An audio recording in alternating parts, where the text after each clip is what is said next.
우리가 기본적으로 동사의 종류를 공부할 때 학교에서는 중학교 때 문장의 오형식이라고 가르쳐준 선생님들이 대부분이고, 그 다음에 일반적인 문법책에서는 동사의 종류라고 나오는데, 우리가 중학교 때 배웠던 것이 오형식, 고등학교 때도 배웠던 것이 오형식이기 때문에 그 틀을 깨기가 싫으니까 일단은 오형식으로 가르쳐주긴 할 거야.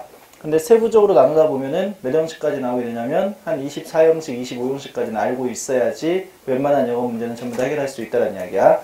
그럼 먼저 동사의 종류를 공부하는 게 중요한 이유는 영어 문장의 출발이 뭘로 시작하니까 주어 바로 뒤에 나오는 게 동사이기 때문에 동사의 종류가 중요한 거야. 게다가 주어로 쓰이는 명사가 중요하냐 아니면 서술로서 쓰이는 동사가 중요하냐 하면 동사가 더 중요해. 왜냐면 문장이 성립하기 위해서 반드시 필요한 것이 주어와 동사인데 주어는 빠질 수도 있어. 무슨 문의 경우에? 명령문의 경우에. 그런데 동사가 빠진 문장은 있다 없다? 없어. 그래서 동사가 중요한 거라고. 그러면 문법학자들이 초창기 때 동사의 종류를 구별할 때는 어떻게 구별했냐면 그냥 단순하게 동사가 나왔는데 그 뒤에 명사가 하나 있는 게 있고 명사가 안 나온 동사가 있더라. 이 두 가지로 구별을 한 거야. 그리고 얘네들의 실수는 동사 뒤에 등장한 명사를 무조건 목적어로 봤었어. 초창기 때는. 그래서 동사를 구별할 때 자동사와 타동사의 구별이 먼저 시작된 거야. 자동사가 있고 타동사가 있다. 그래서 자동사는 스스로 자자를 사용하는 이유가 얘가 지 혼자 쓸 수 있는 동사니까. 그래서 목적어 필요 없다, 필요 있다, 필요가 없다. 이게 자동사고 뒤에 목적어가 반드시 나와야지 말이 되는 동사가 타동사다. 이렇게 두 가지로 구별을 했다 이 말이야. 자, 이 상황에서 이거 어제도 우리가 얘기했지만 우리가 영어에서는 이렇게 구별하는 것이고 영어 단어를 봤었을 때 얘가 자동사인지 타동사인지 구별할 수 있는 가장 쉬운 방법은 국어하고 똑같이 생각해서 어떻게 하라고? 뒤에다가 무엇을 이란 말을 갖다 붙였을 때 말이 되면 타동사고 말이 안 되면 자동사다. 이렇게 구별하면 돼. 근데 이 구별이 얼마 가지 않아서 한계에 부딪히게 돼. 그게 가장 단순한 동사인 비동사 때문에 한계에 부딪히게 되는 거야. I am 이라고 하는 문장이 나왔을 때 이것에서 이 비동사의 해석을 어떻게 하느냐에 따라서 이 문장은 맞을 수도 있고 말이 안 될 수도 있어. 비동사의 해석은 두 가지인데 첫 번째는 있다, 두 번째는 이다 라고 하는 두 가지 해석이 있어. 여기서 비동사를 있다라고 해석한다면 나는 존재한다 라고 해서 끝나. 그때는 완전한 문장이 되는데 만약에 비동사가 이다란 뜻이라면 나는 이다. 이 말이 성립한다, 성립하지 않는다? 성립하지가 않더라라는 이야기야. 그래서 여기다가 그러면 이 동사도 타동사인가 해서 여기다가 뭘 집어넣어야 될까? 두 번째 무엇을 집어넣어봤더니 말이 돼야 안 돼? 그것도 안 돼. 나는 무엇을이다. 그럼 한마디로 비동사는 무슨 동사인데? 자동사인데 무엇을이 말이 안 되기 때문에 자동사인데 근데 자동사라고 한다면 뒤에 명사가 필요 없는데 그냥 그 자체로 말이 안 되는 동사가 등장하더라 라는 것을 깨닫게 된 거야. 그래서 여기다가 그냥 닥터 하나 써봤더니 나는 의사이다 라고 하는 완벽한 문장이 돼버려. 그러면 도대체 지금까지 문법학자들이 생각한 대로 동사 뒤에 나오는 게 목적어다 라고 생각했던 것은 맞는 이야기다 틀린 이야기다? 틀린 이야기가 되더라 이 말이야. 얘도 동사 뒤에 명사가 나오는데 얘는 목적어라 볼 수는 없어. 그래서 얘를 이름을 어떻게 불러줄까 라고 고민을 하다가 여기까지 I am까지 의미가 그러니까 형태가 아니라 의미가 불완전한 문장을 완전한 의미로 고쳐줬다라고 해서 아 얘는 보충 설명해주는 말이구나 해서 어떤 말을 붙여냈냐면 보어라고 하는 말을 만들어내기 시작한 거야. 그래서 이런 개념이 보어야. 그래서 보어라고 하는 것은 한문으로 쓴다면 이렇게 쓰겠지. 보충해줄 보자야. 보충해줄 보자의 말어자. 그래서 보충 설명해주는 말이다 라고 하는 개념을 만들어냈고 이렇게 보충 설명해주는 말을 필요로 하는 동사가 있고 필요로 하지 않는 동사가 있더라 라고 또 구별을 하게 됐어. 그래서 보충 설명해주는 말인 보어가 필요한 이유는 지 자체가 불완전하니까 보어가 필요하구나. 그래서 걔를 뭐라 불러줬다? 불완전 동사라고 불러주는 것이고 보충 설명해주는 말이 필요 없는 동사는 자기 자체가 완전해서 필요 없다. 그래서 걔를 뭐라 불러준다? 완전 동사라고 불러준다 이 말이야. 그래서 동사의 종류를 구별하는 건 단순해. 지금까지 내용은 사실 모르는 사람이 없어야 돼. 원래 들었던 이야기일 것이고 목적어가 필요하냐 필요하지 않냐에 따라서 자동사, 타동사 보어가 필요 없냐 필요하냐에 따라서 뭐가 있어? 완전 동사, 불완전 동사로 구별하게 되더라 이 말이야. 그래서 지금까지 너희가 이렇게 배웠던 것을 그대로 여기다 도입하는 거야. 그래서 그렇다면 동사의 종류는 어떤 것들이 있느냐 이렇게 구별하면 되겠지. 자, 간다. 여기서부터 이제 실질적인 출발점이지. 목적어의 존재 여부. 보어의 존재 여부에 따라서 목적어가 필요 없다. 자동사, 필요하다. 타동사. 보어가 필요 없다. 완전 동사. 보어가 필요하다. 무슨 동사? 불완전 동사. 이렇게 구별을 하게 되더라라는 이야기야. 그래서 자동사. 자, 여기서부터 목적어도 필요 없고 보어도 필요 없는 것은 목적어가 필요 없으니까 자동사, 보어도 필요 없으니까 완전 자동사. 그래서 완전 자동사가 몇 형식을 이끌고 있다? 1형식을 이끌고 있는 문장이다. 이게 너네들이 배웠던 거라고. 두 번째, 목적어는 필요 없는데 보어가 필요하다. 불완전하니까 그래서 얘를 뭐라 불러줘? 불완전 자동사라고 불러주고, 불완전 자동사가 이끌고 있는 문장이 몇 형식 문장이다? 2형식 문장이다. 목적어는 필요해, 보어가 필요 없어. 뭐라 불러줘? 완전 타동사. 이게 몇 형식이야? 3형식. 목적어는 필요해, 보어도 필요해. 그러면 어떻게 불러줘? 불완전 타동사. 이게 몇 형식? 5형식 문장이 되더라 이 말이야. 그러면 지금 몇 형식이 빠졌지? 얘네들이 배운 것 중에서는 4형식이 빠져 있는데 4형식은 여기 속에 어디에?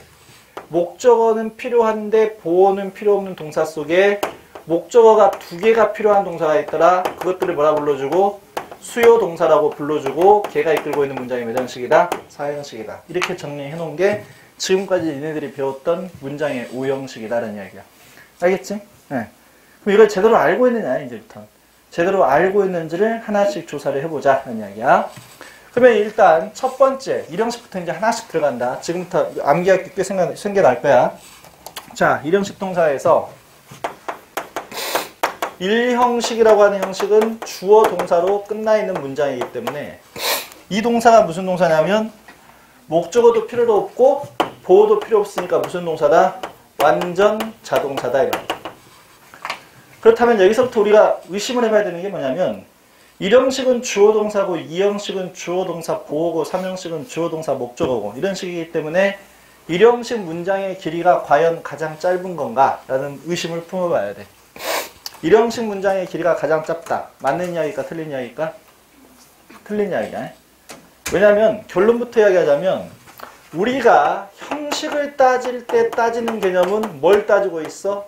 목적어하고 보어만 따져서 형식을 따지는 것이고 문장의 길이를 길게 늘려버리는 건 누구냐면 수식어구들이라고. 누구라고?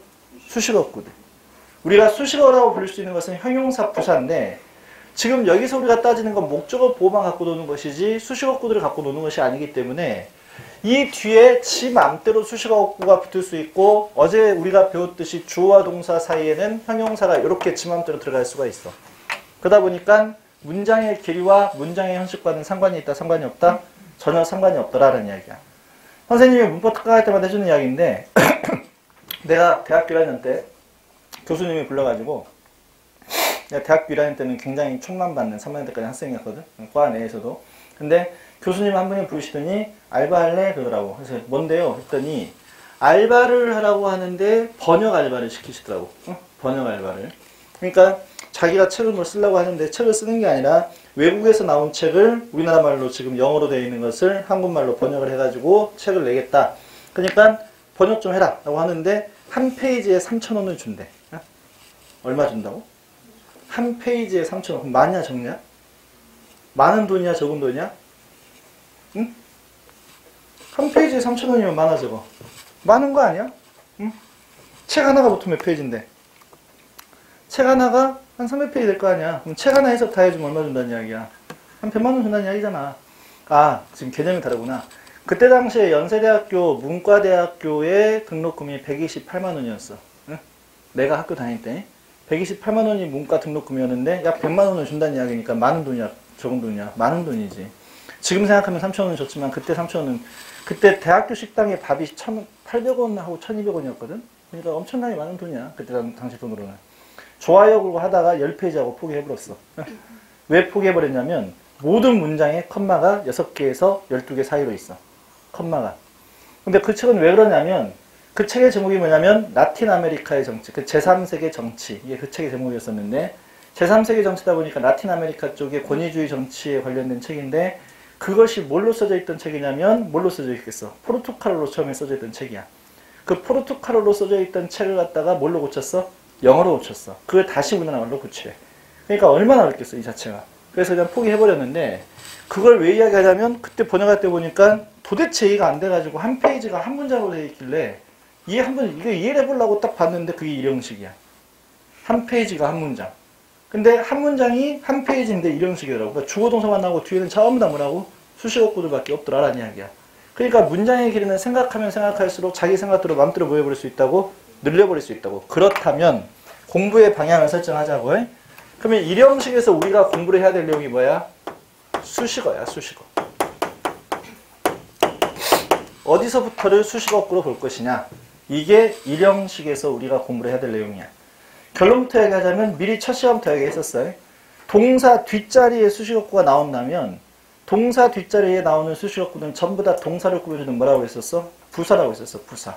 그러니까 동사 뒤에 나오는 수식어구는 전부 다 뭐에 불과한 것이다? 부사에 불과한 것이다.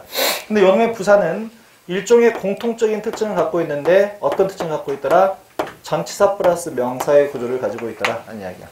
그래서 동사 뒤에 전치사 플러스 명사가 나오기 시작하면 그때부터는 전부 다 묶어서 뭘로 보겠다? 수식어구로 보게 되겠다는 이야기야. 자, 가장 대표적인 문장으로 선생님이 써놓고 천유문을 한번 다시 복습해보자. I go. 이것이 대표적인 일형식 문장이야. 나는 갑니다 라고 하는 일형식 문장이고, 나는 무엇을 갑니다. 말이 안 돼. 그리고 나는 갑니다. 저 갈게요. 이 말이 돼, 안 돼?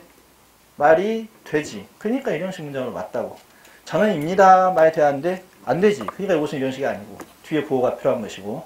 그러니까 지금 영어라고 해서 굉장히 우리나라 말고 다른 말이라고 생각하지 말아 있었어. 우리나라 말하고 똑같아. 똑같으니까 우리 국어랑 똑같이 생각하고 봐보라고. 나는 갑니다. 말이 돼.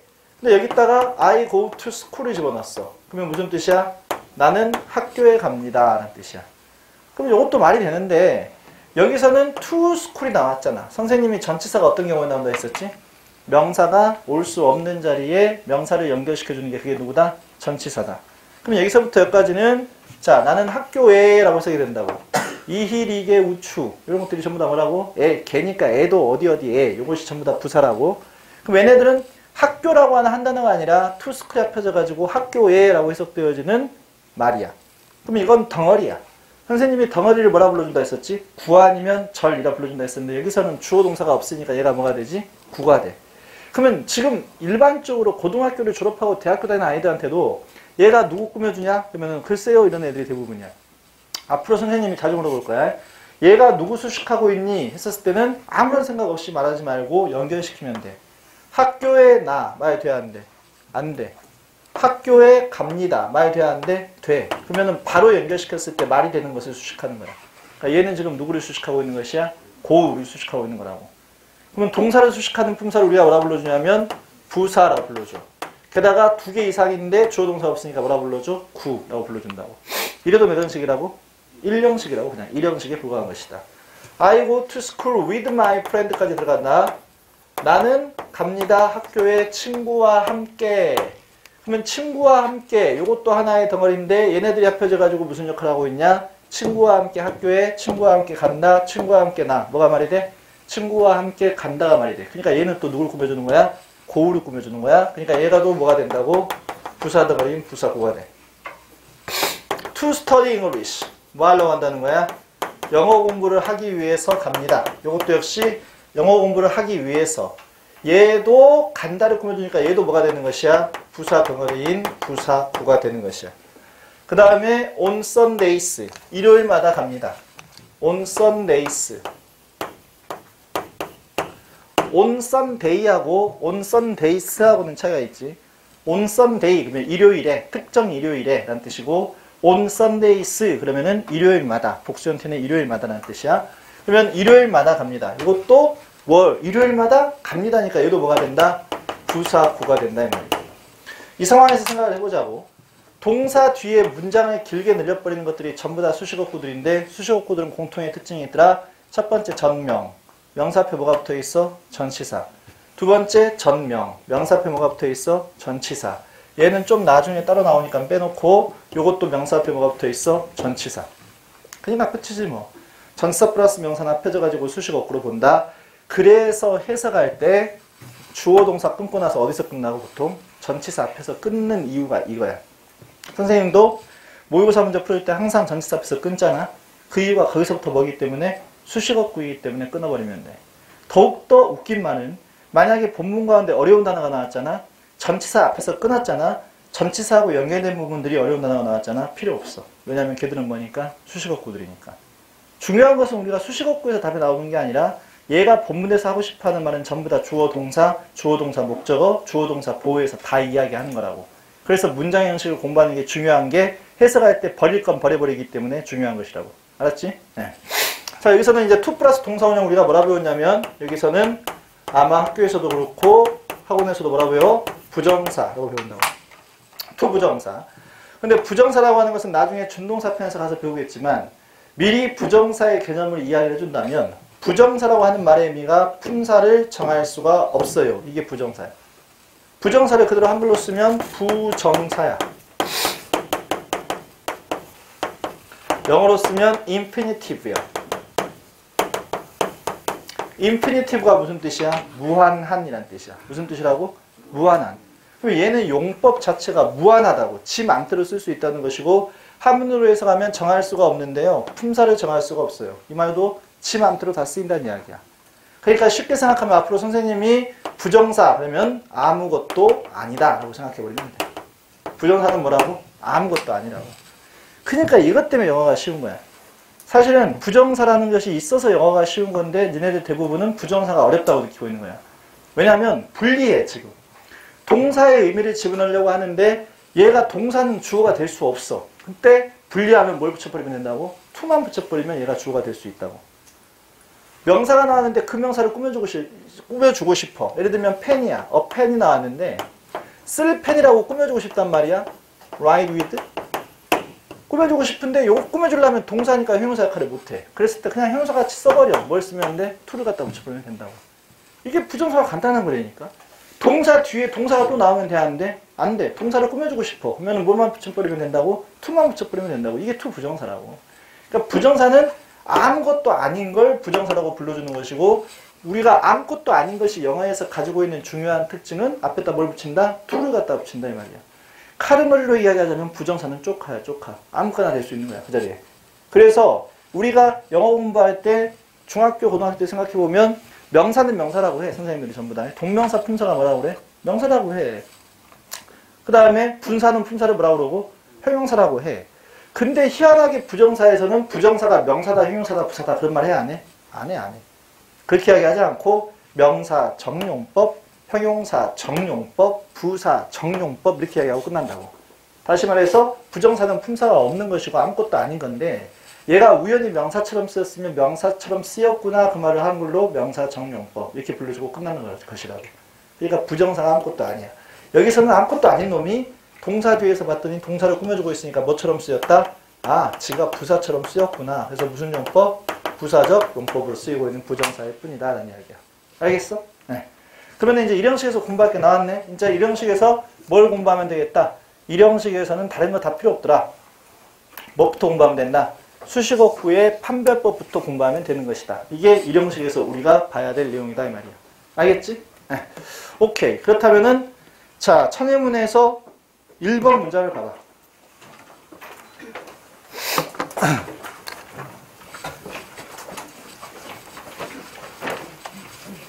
일형식 쪽 문장을 봐보자. 일형식에 뭐가 나오는지. 자, 천예문에서 1번 문장을 보면 뭐가 나왔냐면 뭐라고 나왔지? Change doesn't happen suddenly 라고 나와 있어요. 자, 한 문장 한 문장 좀 소중히 여기라 했었어. 쉽다고 생각하지 말고 결국은 우리가 나중에 당하면 뭐에 당하냐면 쉬운 거에 당해. 왜? 기본이 없으니까. 그 수학도 마찬가지로 어려운 파트 문제 다 풀어냈는데 나중에 틀린 것 보면 쉬운 문제에서 틀린 거야. 아니면 어려운 걸 다 풀었는데 답을 틀린 경우는 어디서 틀린 거냐면 계산 과정에서 틀린 거야. 계산 과정이 뭐야? 그게 기본이야. 그러니까 혹시 수학에서 더하기 빼기 실수했다 하더라도 그것은 내 실력이 그런 거야. 그쪽 기본이 안 다져져 있는 것이니까. 영어도 마찬가지야. 어려운 거 잘 맞춰서 필요 없어. 우리 영어는 올해 목적은 뭐라고? 다 맞춰야 돼. 왜냐면 올해 수능 시험은 쉽게 나올 것이 분명하기 때문에 다 맞아야 1등급이다 라고 생각하면 돼. 올해 3학년 올라간 아이들은. 봐봐. 얘가 주어진 change. 변화가 발생하지 않습니다. 말 돼 안 돼? 말 되지. 변화는 발생하지 않는다. 변화는 일어나지 않는다. 말이 됐어. 그러면 주어 동사로 끝났어. 몇 형식이야? 1형식이야. 근데 거기서 끝나지 않고 뒤에 뭔가가 따라 붙었어. 첫 번째는 순진하게 따라 붙었지. 그냥 뭐가 따라 붙어 있어? 부사가 따라 붙어 있어. 이게 그냥 1형식 문장이다라는 이야기야. 단지 부사 하나만 달라붙어 있는 1형식 문장. 자, 그리고 나서 두 번째 내용을 봐봐. 이제 좀씩 복잡해지기 시작할 거야.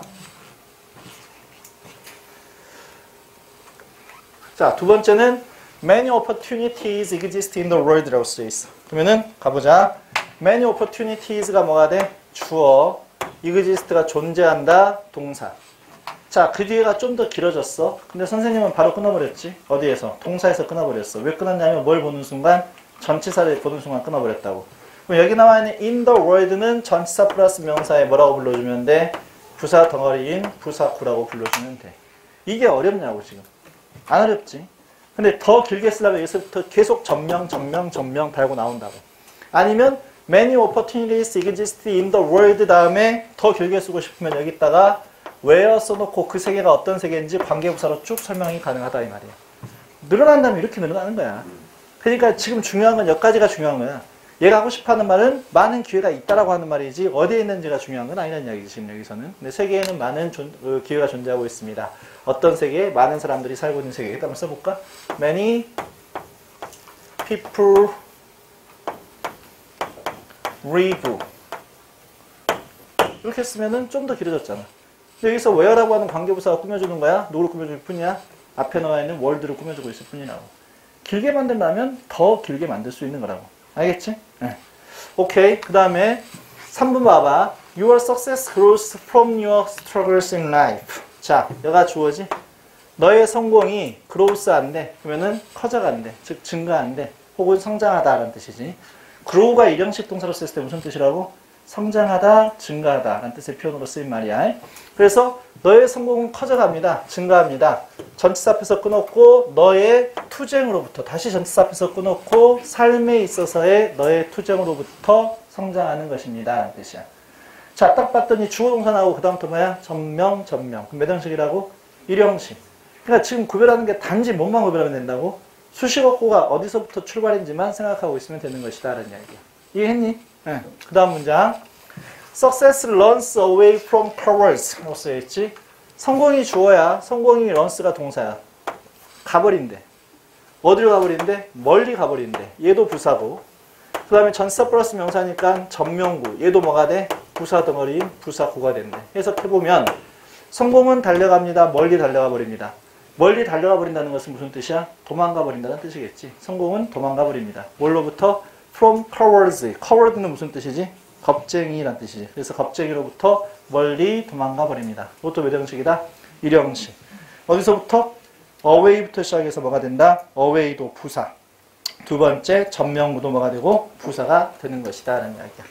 이해했죠? 네, 오케이. 자, 그 다음부터 이제 5번부터는 별표를 쳐놔야 돼. 지금 우리가 공부한 게 1형식은 내가 항상 목차 조심을 했었어. 1형식 완전 자동사 공부하고 있는 중이에요. 잠 오면은 외투를 벗어.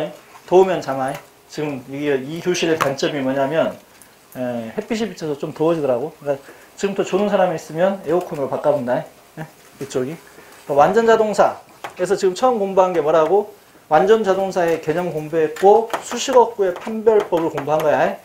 수식어구의 판별법을 공부했다. 어떻게 보면 된다? 동사 뒤에 전치사가 튀어나와 있으면 그때부터 뭘로 본다? 수식어구로 보겠다. 됐지? 그 다음에 두 번째로 봐야 될 게 뭐냐면 완전 자동사로 쓰였을 때 제목이 이거야. 완전 자동사로 쓰였을 때 뜻에 유의해야 할 동사들이 나오더라. 얘 시험에 잘 나와. 이건 단독적인 시험 문제로 잘 나오니까 반드시 정리해야 돼. 완전 자동사로 쓰였을 때 무엇에 유의하자? 뜻에 유의해야 하는 동사들이 있더라. 자, 제목 자체가 1형식 완전 자동사로 쓰였을 때 뜻에 유의해야 하는 동사들이라고 하는 제목으로 붙어있는 이유는 우리가 알고 있는 그 동사의 뜻이 원래 그거다 아니다? 아니다라는 의미를 깔고 있으니까 뜻에 주의하라고 했겠지. 우리가 알고 있는 원래 그 동사의 의미는 그게 아닌데 얘가 1형식 동사로 쓰였을 때 뜻이 확 달라지니까 뭐 해라? 조심해라. 이런 말이야. 대표적인 동사가 누가 나오냐면 여기서 또 써줄게. 두가 나와. 두. 우리가 알고 있는 두는 무슨 뜻이냐면 하다라는 뜻이잖아. 그지? 그때 두가 자동사야 타동사야? 타동사지. 왜? 이제 더 이상 고차하게 하지 마. 뭐? 무엇을 하다. 말 되는데 되지. 그러니까 그때는 타동사라고. 근데 do가 완전 자동사로 쓰이는데 가장 대표적으로 알고 있어야 될 표현이 이거야. anything will do야. 해석해봐. 뭐든지 할 겁니다 라는 뜻이 아니야. 지금 이게 몇 형식이지? 1형식이지. do로 끝나 있으니까 뒤에 목적어도 없고 보호도 없어. 그러면 이때 do는 몇 형식 동사라고? 1형식 완전 자동사라고. 이랬을 때 do가 가지고 있는 의미는 be enough 라는 뜻이야. 뭐 좀 줄까? 뭐 줄까? 물어봤을 때 뭐가 필요하냐? anything will do. 뭐든지 충분해요 라는 뜻이야. 뭐든지 괜찮아요 라는 뜻이라고 해. 이때 가지고 있는 do의 의미가 괜찮다, 충분하다 라는 말로 쓰이게 되더라 라는 이야기야. 이게 1형식 동사로 쓰였을 때 주의해야 할 동사 do가 된다. 두 번째, 중학교 때 많이 배웠던 것은 이거지. count와 matter를 많이 배웠을 거야. 중고등학교 때. count는 무슨 뜻이냐면 세다라는 뜻이야. 뒤에다가 숫자를 붙여봐봐. 숫자를 세다. 말 되냐 안 되니? 말 되지. 그러니까 세다라는 의미를 갖고 있는 count는 무슨 동사라는 이야기야? 타동사라는 이야기야. matter는 동사로는 잘 모르겠고 명사로 쓰였을 때 문제 내지는 물질이란 말로 쓰인 게 matter야. 근데 얘네들이 동사로 쓰였을 때 무슨 뜻이냐? 둘 다 중요하다라는 뜻이야. 둘 다 무슨 뜻이라고? 중요하다. 그래서 be important의 의미로 쓰이더라 이 말이야. 자, 왼쪽에 나와 있는 천예문의 내용을 봐봐. 책 두 권을 잘 왔다 갔다 해야 돼. Age doesn't matter in love. 얘가 주어, 동사.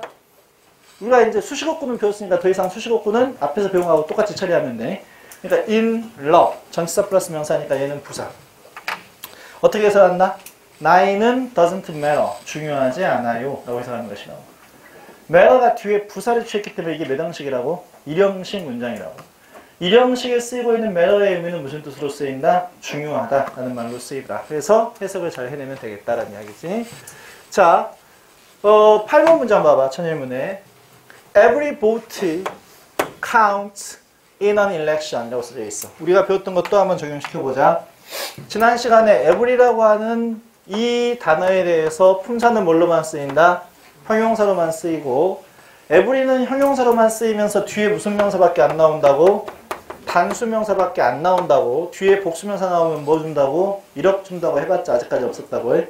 그래서 every 뒤에 뭐가 나왔어? 단수명사가 나왔어. 그 다음에 every는 품사가 뭐라고? 형용사라고. 주어가 될 수 있는 품사는 뭐고? 명사고. 그럼 누가 주어야? boat가 주어야. every 뒤에 나와 있는 단수명사가 주어니까 count에 뭐가 붙어있고? s가 붙어있고 뒤에가 in an election이니까 전치사 플러스 명사가 나왔잖아. 그럼 얘네들은 뭐가 되는 것이고? 부사 덩어리인 부사 구일 뿐이고 그렇다면 몇 형식이고? 1형식이고 1형식에 쓰이고 있는 count는 무슨 뜻이다? 중요하다는 뜻이고 해석되잖아. 모든 투표가 중요합니다. in an election. 어디에서? 선거에서. 라고 해석하면 되는 것이라고. 그러니까 배운 것들 여기다 문장에 다 집어넣어서 해석해보면 돼. 그리고 다 적용시켜보면은 별로 어려운 건 없더라 이 말이야. 알겠지? 네. 그 다음에 또 넘어가 본다. 여기서 count하고 matter 뜻 가르쳐줬고 세 번째로 누가 있냐면 pay라는 동사가 있어. 뭐가 있다고? pay. 지금 뭐 하고 있는 중이야? 완전 자동사로 쓰였을 때 뜻에 유의해야 하는 동사들 하고 있는 중이야. 그 중에 세 번째 pay가 있는데 원래 우리가 알고 있는 pay라고 하는 동사의 뜻은 무슨 뜻이야? 지불하다라는 뜻이야. 거기다가 돈을 집어넣어봐. 돈을 지불하다. 말 되냐 안 되냐? 되지. 그럼 얘 자동사란 이야기야? 타동사란 이야기야? 타동사란 이야기야. 근데 pay가 자동사로 쓰일 수가 있다는 거야. 그때는 무슨 뜻으로 쓰이냐? be profitable의 의미로 쓰여. profitable이 무슨 뜻이냐면 이익이 되다 라는 뜻의 표현으로 쓰인 것이야. 무슨 뜻이라고? 이익이 되다. 자, 7번 문장 봐봐. honesty will pay 라고 써져 있어. 지금 honesty가 주어야 will pay가 동사야. in the end는 전치사 플러스 명사니까 뭐야? 부사 덩어리야. 몇 형식이야? 1형식이야.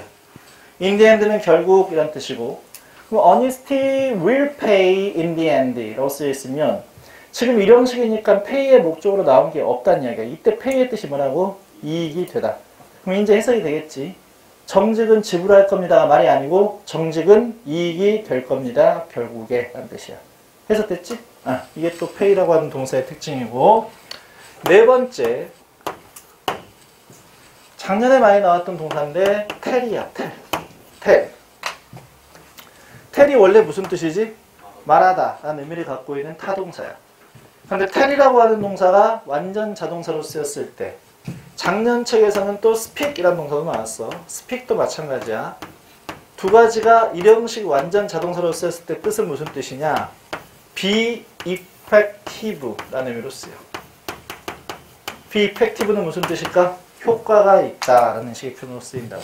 무슨 뜻으로 쓰인다? 효과가 있다. 자, 외국 놈들한테 보통 야, 내가 벤츠를 한 대 사고 싶은데 어떻게 해야 살 수 있지? 그러면 걔들이 하는 이야기가 money tells라고 쓴다고. money tells 내지는 money speaks 이런 식의 표현을 쓴다고. 둘 다 tell이나 뭘로 끝나 있어? speak이라는 동사로 끝나 있다고. 그럼 money tells, money speaks 이런 식의 뜻이 다 무슨 뜻이냐면 돈이면 다 돼 라는 뜻이라고. 무슨 뜻이라고? 돈이면 다 돼 라는 뜻이라고 이게. 그럼 얘가 지금 tell이나 speak이라는 동사로 끝나고 있으니까 뒤에 목적어가 나온 것도 아니고 보호가 나온 것도 아니고 몇 형식이다? 일형식이다. 일형식에 쓰이고 있는 tell이나 speak이라고 하는 동사의 특징은 효과가 있어 라는 식의 표현으로 쓰이더라 라는 이야기야. 알겠지요? 네. 이제 이거 어찌해야 될까? 외워야 돼. 그러니까 내가 미리 부탁했어. 오늘부터 시작해서 아마 다음 주 화요일 정도까지 갈 거야. 길게 가면 수요일까지. 그러니까 영어에서 가장 중요한 게 동사의 종류 파트인데 동사의 종류는 암기를 해야 돼. 우리가 일체 부분은 선생님이 에브리 이치 다 설명해주면서 막 이해를 시켜주고 있었잖아. 나머지 다 이해시켜주려고 노력을 할 거야. 근데 동사의 종류만은 웬만한 건 뭐 해라? 암기해라. 단어 외울 때 같이 암기를 하도록 하여라 하는 이야기야. 다섯 번째로 이건 별로 특이한 건 아닌데 work라고 하는 동사가 있어. work. 무슨 뜻이야? 일하다 라는 뜻이야. 그럼 일하다니까 얘가 자동사야 타동사야? 무엇을 일하다 말 안 되잖아. 그러니까 자동사 맞아 원래 work는. 근데 work가 이런 형식 동사로 썼을 때 어떤 의미로도 쓰일 수 있냐면 be effective. 일하다란 말로 해석이 안 되면 효과가 있다란 말로 해석이 되어지는 경우가 꽤 많더라라는 이야기야. work가 일형식 동사를 썼을 때 뭘로 해석되는 경우가 많다고? 효과가 있다라고 하는 말로 해석되는 경우가 많이 있더라. 자, 그럼 여기서 이제 끝내봐. 지금 우리가 완전 자동사로 쓰였을 때 뜻에 유의해야 도는 동사들에 대해서 이렇게 정리를 해줬는데 그러면 이것들은 뜻만 알고 넘어가면 뭔 의미가 있겠어? 그러면 이쪽 부분에 대해서는 시험은 어떻게 등장합니까가 문제겠지. 그러면 도대체 이 동사들에 관련된 시험은 어떻게 등장하겠습니까? 왜냐하면 우리가 보는 수능 시험 문제는 단어 동의어 찾는 문제 나와 안 나와? 안 나오잖아. 만약에 우리가 보는 시험에서 동의어 찾는 문제가 나왔다면 이런 데 밑줄 그어놓고 동의어가 뭘까요? 그러면 비인어플을 찾아내야 될 거 아니야. 근데 우리가 보는 수능 시험에서는 동의어를 물어보는 문제가 안 나오기 때문에 이게 만약에 문법 시험제 나오면 어떤 게 시험에 나오느냐? 첫 번째, 이 노란색 뜻으로 쓰였을 때, 즉 두가 충분하다, 카운트가 중요하다, 페이가 이익이 되다 이런 뜻의 뜻으로 쓰였을 경우에는 얘네들이 몇 형식이라고? 일형식 동사니까 따라서 뭐가 없어? 수동태가 없다. 로 시험 나오겠지. 우리가 이제부터 수동태 그러면 수동태는 목적어가 주어로 나간 게 수동태니까 목적어가 있는 동사부터 수동태를 따지는 거야. 그럼 목적어가 있는 동사가 자동사야 타동사야? 타동사야. 근데 얘네들은 일형식 동사니까 자동사여서 수동태로 쓰면 된다고 안 된다고? 안 돼. be done, be counted, be paid 이렇게 나와 있으면 다 틀린 거라고. 이런 뜻일 때는 틀린 거라고. 물론 지불하다라는 뜻의 표현으로 쓰일 경우에는 is paid 맞아. 근데 이익이 되다라는 말로 쓰였을 때는 절대 수동태가 없는 것이다. 그 다음에 두 번째로 따라서 뒤에는 뭐가 나온다? 부사가 나와야 된다. 이게 시험 문제 출제 포인트야. 따라서 뒤에는 뭐가 나온다고? 부사가. 형용사가 나오면 돼, 안 돼? 안 돼. 형용사 나오면 그때부터 걔가 뭐가 돼버리니까 보어가 돼가지고 이형식이 돼버려. 그러니까 동사 뒤에 나오는 형용사는 보어니까 몇 형식이고 이형식이고 동사 뒤에 뭐가 나와야 돼? 부사가 나와야지 일형식이야. 이 동사들이 이런 뜻이래. 그럼 몇 형식이라고? 일형식이라고. 그러니까 뒤에 부사가 나와야 돼? 형용사가 나와야 돼? 부사만 나와야 된다고. 부사만. 이해했어 지금? 뭔 말인지? 그래서 시험에 나왔던 대표적인 문장이 니네 천일문책의 6번의 문장이 아니고 6번 문장일 거야. 6번 봐봐. The vegetarian diet worked well for my health 라고 써져 있어. 봐보자. 채식주의자의 식사가 worked, 효과가 있어요. 이때 work가 무슨 뜻이야? be effective, 효과가 있다는 뜻이라니까. 일형식이야 분명히. for my health는 전치사 플러스 명사니까 부사 덩어리인 부사구야. 근데 이 자리에다가 well이 맞습니까? 굿이 맞습니까? 있다 이런 시험에 나온다고. 네? worked 뒷자리에 굿이 맞냐? well이 맞냐? 이렇게 시험에 나온다니까. 이때 work가 무슨 뜻이라고? 효과가 있어요 라는 뜻이라고. 그럼 몇 형식이라고? 일형식이라고. 그러면 일형식은 뒤에 부사가 나와야지 아무것도 아닌 것이 되는 것이지, 동사 뒤에 형용사가 나와버리면 그게 뭐가 돼버리니까? 보어가 돼버리니까 그 이형식이라고. 그러니까 뒤에 뭐가 나와야지 맞다? 부사인 well이 나와야지 맞다는 이야기야. 이해했냐 뭔 말인지? 네. 그래서 이것이 일형식 쪽에 나와 있는 내용이야. 그 다음에 일형식 쪽에서 우리가 공부를 또 한 번 해야 될 게 있어. 그게 누구냐면 마지막 9번이야. 자, 일형식에서 우리가 공부해야 될 게 예지. 어제도 공부를 했지만 대어는 뭐가 된다? 유도 부사가 된다. 자, 귀찮지만 설명해 준다면 유도 부사가 왜 필요했었는지에 대해서 지금 설명해 줄 테니까 한 번 설명한 거로 듣고 넘어가.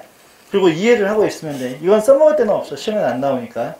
단지 이런 걸 알고 있으면 좋은 것은 뭐냐면 나중에 대학교 가서 과외 해먹기는 좋아. 대학교 가면 과외 많이 하지.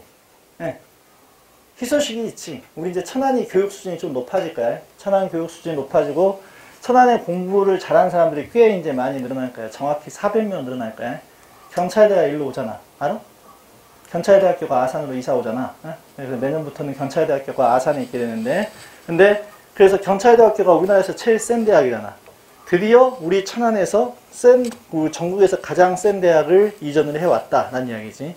근데 걔들한테 과외를 받을 수가 있어? 걔들은 과외를 못 하잖아. 못 나오니까 학교에서. 뭐 군대잖아, 군대. 그리고 뭐 정부에서 돈 받고 사는 애들이 뭐 그 나와서 할 일은 없겠지. 근데 하여튼 그건 그거고, 과외 먹을 때는 좋더라 이 말이야. 그래서 내가 참 이해가 안 되는 게, 천안에서 과외 받는 애들은 솔직히 좀 이해가 안 되더라.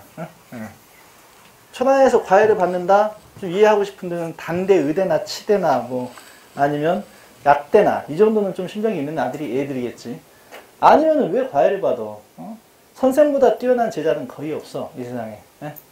선생이 씨발 천안에 있는 대학 출신인데 천안에 있는 대학 가려고 과외 받아? 말이 안 되는 거지.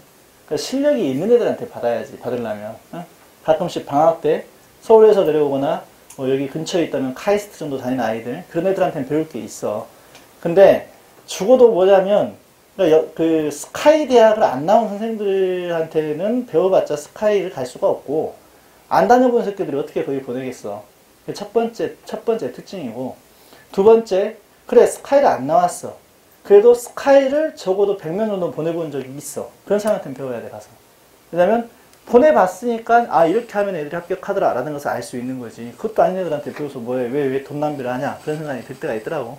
그건 순전히 내 생각이니까 그냥 넘어가고, 일단 과외 먹을 때 써먹기 좋더라 이 말이야. 돼요. 이 유도부사가 왜 필요하게 되었는가의 역사를 설명해 줄 테니까 잘 들어봐. 옛날에 선생님이 초창기 때 연대 영문학과에 이지마을 합격했었을 때 그때 교수한테 배우고 나온 게 이거밖에 없어. 이거 배우고 자퇴했어요 그때.